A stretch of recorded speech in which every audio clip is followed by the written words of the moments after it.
In this video, we are going to talk about powers of complex numbers. And powers of complex numbers, the easiest way to see how it works is just to see some examples in motion. There are two different formulas that you can use in order to find the trig notation for powers of complex numbers. In this first example, I'm going to go ahead and show you both ways so you can see how each way works. So the first thing we're going to start with is we're going to go ahead and start with Euler's theorem. So when we're talking about Euler, there's a couple things that we need to pay attention to. Okay, so when we're talking about Euler's theorem, we need to know the z and the n and the angle. Okay. So with that, when we're looking here, we've got everything we need. In this case, we know that z is equal to 3. We know that n is equal to 4 because that's what our power is. And we know our degree to be 210 degrees. So we need to go ahead and take the information we have and substitute it into Euler's formula. So let's go ahead and look at, first and foremost, we know that z to the n is going to be the same as the magnitude to the nth, which is going to give us the cosine of nx plus I sine of nx. So let's go ahead and look at what some of that means. Okay, so first and foremost, we know that the absolute value of 3, or your z value to the n, is attached to this other stuff. So here we're going to have 3 to the 4th power, and then we're going to have the cosine of 210 times 4 plus I sine of 210 times 4. And because of that, we can rewrite what it is we know. So we're going to have the magnitude of 3 to the 4th power, and then this is going to end up being ei times 4 times 210. The magnitude of 3 to the 4th is going to give us 81, and we're going to have e to the 840 I. Well, in this case, we have to figure out between 0 to, say, 2 pi, or 360, where 840 actually falls. Okay? So, in other words, we're looking at how many times around does it actually go, and where does it stop. So, in order to do that, there's a couple ways that we can do it. Okay, first of all, we know that going around in a full circle is 360. So we can just keep adding 360 till you can't add anymore.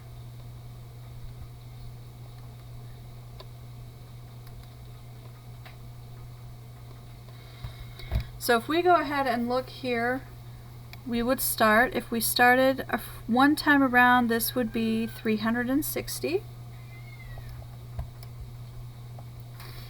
If we go a second time around, this is going to end up being, add another 360, which is 720, and we only need to go to 840. So if we keep going, we can add 90, which will give us to 810. To get to 840, we simply add another 20, and so we would stop here. So our line would come roughly here, and then this would say be our triangle, which would put this piece right here to be your reference angle. So we are in quadrant 3. We know this to be 840 degrees. And we need to kind of know what exactly was this reference here so we can actually find the angle we have. So here we knew that going up to this 90 was 810. Adding another 90 would have brought this down to being 900 degrees. So to find my reference, would say that I need to take my 900 degrees, subtract the 840 degrees that I went, and that me with my reference. So here we come up with our reference being 60 degrees. Since the reference is 60 degrees, that means the actual angle I'm working with, so this angle right here, call this angle alpha, is equal to 120 degrees. Okay, so why does that matter? Well, it matters because we have to be able to write this Euler form in terms of radians, and to do that we needed to know what radian to reference. So this is going to be the same thing as saying that we had 81 e to the 120i, and we know 120 falls on the unit circle. So if we look at this unit circle here, we can see that we have 120 degrees, which is the radian 2 pi over 3. So in this case, our actual Euler formula would be 81 e to the 2 pi over 3 I. And this would be the result that we are looking for. Radians, not degrees. Now if we were to switch over and look at de Moivre's theorem, that is dealing more with trig notation. So if we were to look at de Moivre,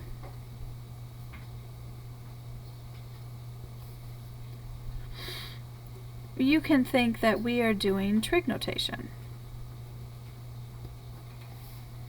So here we would have to approach it a little bit differently. So we are told that we would have z to the n times the cosine of n times the angle plus I sine of n times the angle. So again, this would be 3 to the 4th cosine of 4 times my angle of 210 plus I sine 4 times the angle of 210. So this is going to be 3 to the 4th cosine of 840 plus I sine of 840.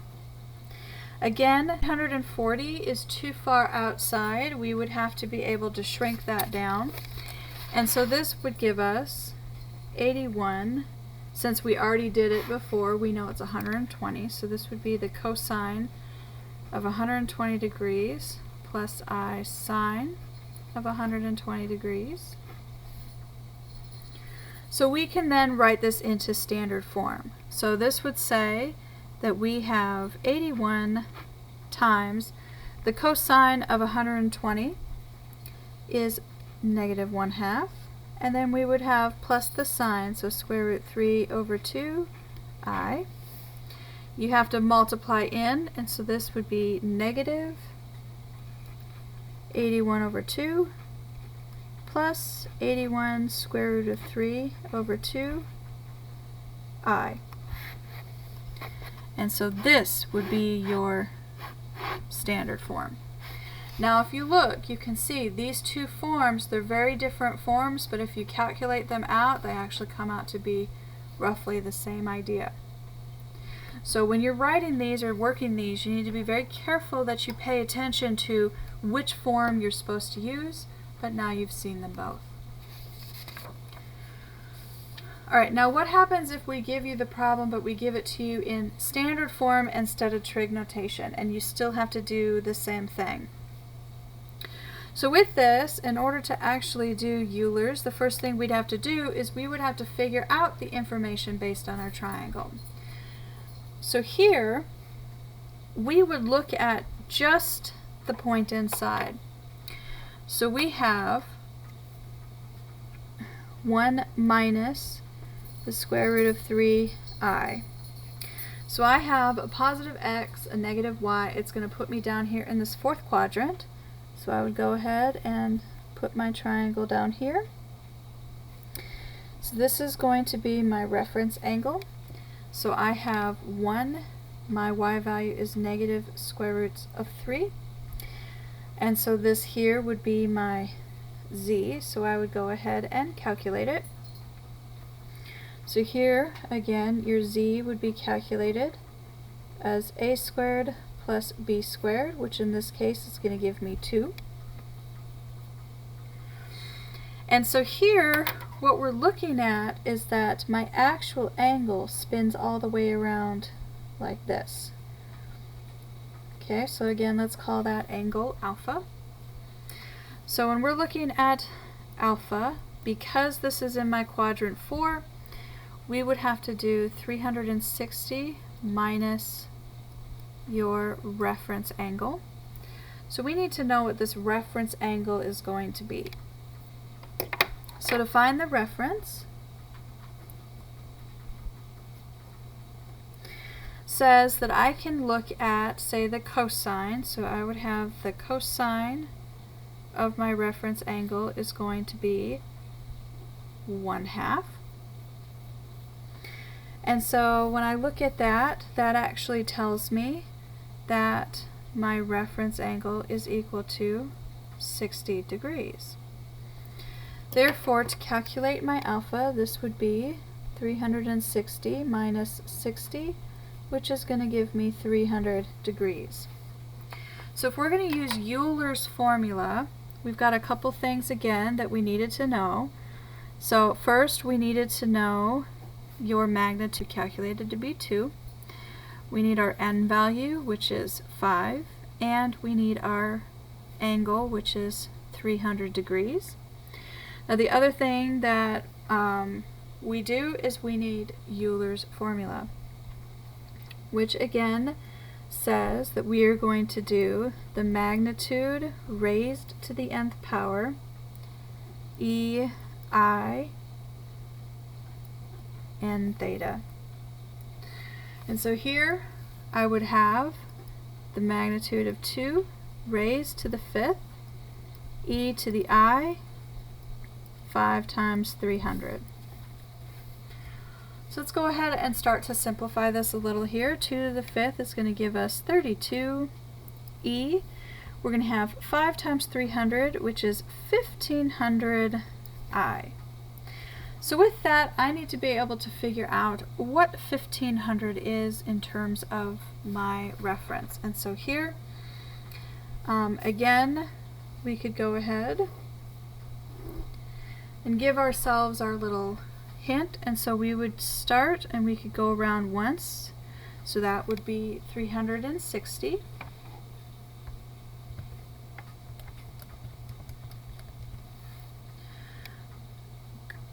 Going around twice is another 360. We could go around a third time.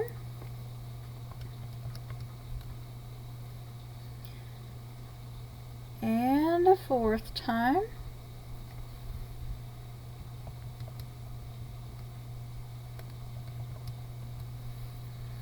And this time we're only going to go apart. And so here would be my angle. So this is actually going to be 1500 degrees. And with that, we need to know this piece.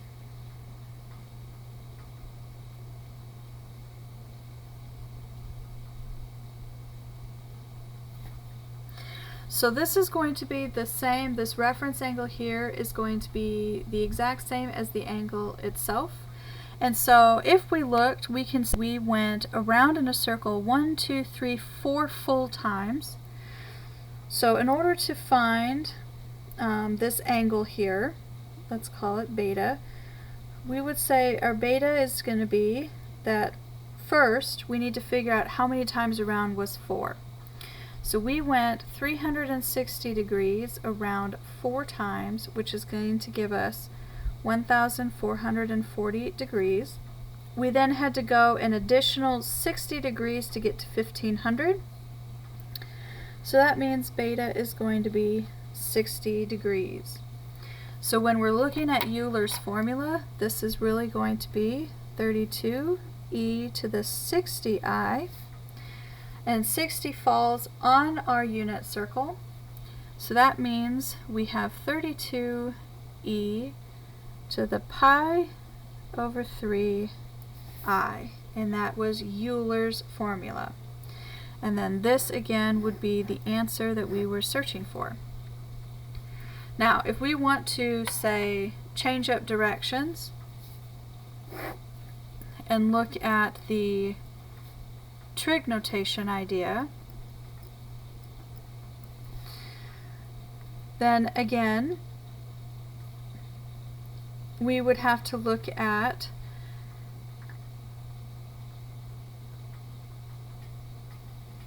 having 1 to the 5th times the cosine of 5 times 300 plus I sine of 5 times 300. And this comes from the fact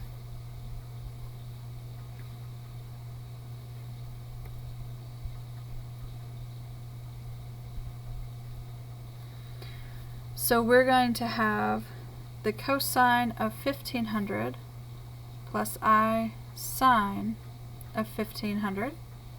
Again, we just figured out that 1,500 is the same as 60, so this is going to be the cosine of 60 plus I sine of 60. So the cosine of 60 degrees is going to be 1/2 plus I sine of 60 degrees, which is the square root of 3 over 2. And we have our I of the end. Now, the other piece about it is that we have z to the 5th, and so this out here is going to be multiplied by 2 to the 5th. So this is going to be 32, 1/2, square root of 3 over 2, I. And so we would multiply that in. And so here this would be 32 over 2 plus 32 square roots of 3 over 2i. And then the last thing that you could do is you could reduce your terms, and so here this would reduce down, and so we would have 16 plus 16 square root of 3i. Now again, with everything we're doing, you always want to make sure that you read very carefully and give and use the formula that you've been using. Now this Euler's formula is the one again that is used most often. So do make sure that you usually pull to that as your reference. So if you have any questions, please let me know. Otherwise, I'll see you next time.